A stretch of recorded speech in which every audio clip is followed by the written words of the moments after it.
I cut our grocery budget in half. I only spend $150 every 2 weeks on our groceries, and tonight we are making chorizo vegetable soup. It's like a really good clean out for all your leftovers. In my big old simmer pot, I'm gonna put in a whole roll of beef chorizo. You can use any kind of chorizo that you can afford. I just love the flavor of this one. So my daughter is getting married in December, so I will be out of town this weekend doing a wedding prep with her. When I'm back in town, that's gonna be time for grocery shopping, and then I will give y'all a video afterwards telling y'all exactly how I cut our grocery budget in half, how I menu plan, all of that, because y'all have been begging for it. Once we're about here, where you can see that the meat is kind of separating out of the oil, I'm going to scoop the chorizo out and leave the oil in the pan. I'm gonna add onions, some sliced up carrots. I'm gonna add in my celery. Of course, mine is frozen. Anytime you buy celery, very rarely do I go through an entire thing of celery. Before it goes bad, I chop it up, keep it in a baggie, always keep it in the freezer. So unless you're making like chicken salad or something where you need it really fresh, it's just as good frozen. I'm gonna cook this until my onions are nice and soft. For there, we're gonna start adding in our water. Just fill it up until it's enough soup for your family. We're gonna bring that up to a simmer. For my carrots and my onion, remember skins and ends always go in the stock bag. I bet you couldn't guess garlic and onion powder.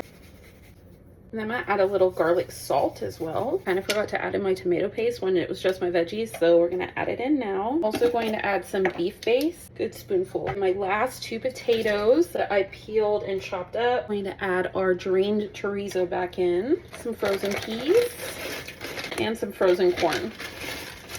Can totally put a can of beans in here too. Just gonna let it simmer for like 15 minutes until those potatoes are nice and tender. On the side, I have some taco shells that were open and need to get used up. So pinto beans that I had cooked and frozen, so I thawed them out and then I just blended them up with my immersion blender to make refried beans. This is American, but literally any kind of cheese that you have is fine. Now I'm gonna throw these in my adult easy bake oven, aka my air fryer. I say that because I have the Our Place one here. It looks like an easy bake oven. All right, nachos are done. Here's what your soup's gonna look like once it's done. It's like beef and vegetable, but with like a Mexican twist.